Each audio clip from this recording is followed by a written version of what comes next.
शादी के बाद नई बहू घर आई। बहू सास ससुर की हर जरूरत का ध्यान रखती थी।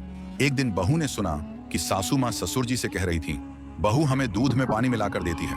ये सुनकर बहू ने बहाने से दूध का पतीला सास के पास ले जाना शुरू कर दिया और उनके सामने ही गिलास में दूध डालकर देने लगी। कुछ दिन बाद सासू माँ फोन पर अपनी बेटी से कह रही थी, बहू हमें खाने में घी दिखावा करने के लिए बस ऊपर ऊपर से डालकर देती है। ये सुनकर बहू ने घी का डिब्बा सास ससुर के कमरे में रख दिया ताकि उन्हें कोई परेशानी ना हो। कुछ दिन बाद सासू माँ फिर ससुर जी से कह रही थी, बेटा इतना फल लाता है, हमें तो थोड़ा सा ही देता होगा, बहू सारा खुद खा जाती होगी।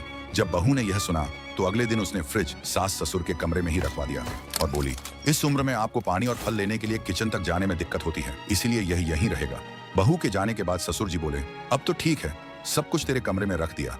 इस पर सासू माँ बोली, सब ठीक है जी, पर मुझे शक है, गड़बड़ तो करती ही होगी, बहू है आखिर।